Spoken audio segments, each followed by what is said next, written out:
Stephen, most of it are frustrating, but doubly so, I'd imagine, given the nature of the 2 goals you conceded tonight. Yeah, no, it's not acceptable to concede the goals that we conceded tonight. It's very, very disappointing. We know that Ostergaard is, we've pointed it out this week that he is a real threat, and obviously he scored that first goal, and we're disappointed with that. But it can happen. It shouldn't happen. We're disappointed, but there's no excuse for the second goal that we conceded. It was because the way the game was, we'd worked so hard to get back into the game. We created 4 or 5 good chances before we scored. We didn't allow the disappointment to erode our spirit. We kept going. Alan Brown scores a brilliant goal, and then we undo the work that we did by conceding the goal we did.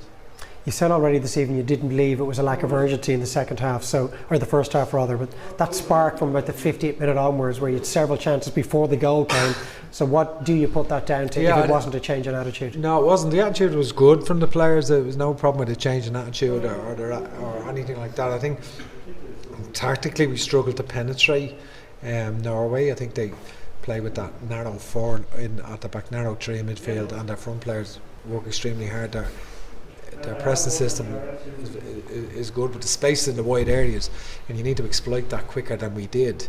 And in the second half, obviously we got a lot of penetration from Matt Doherty and Callum O'Dowd, which we didn't hurt them enough in those areas in the first half. A lot of good crosses which created several chances, and so that was the big difference really, that we were able to switch play much quicker and penetrate in those wider areas. And that's where the goal came from. It was Callum O'Dowd being very much direct, decided he was going to take his man on, got that ball across, which isn't something we saw in the first half. So again, that wasn't the mindset, but what you changed at half time allowed Callum to do that? No, yeah, but it was the mindset, but maybe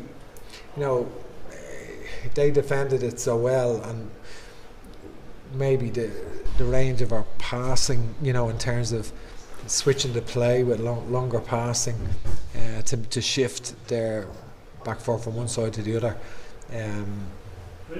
like the chance Josh Cullen's pass to Callum O'Dowd, for example, and when Callum came in on the back post, because that's where the space is, because they press as good as any team we've played, Norway, and so you have to you've got to penetrate in wider areas, and we didn't do that enough in the first half, but second half we did, and we got a lot of joy from it. Unfortunately, we shot ourselves in the foot with that goal we've conceded, which is we've 6 in the zone, and they've only got 3 players in the box, and it's just fallen to their player who scored. So it's just a disappointing goal. One of the positives from the game was Alan Brown's strike, which is so sweetly struck, but also a debut for Evan Ferguson. I think he's the 4th youngest player ever to play for the Republic of Ireland. You spent an awful lot more time than him than most.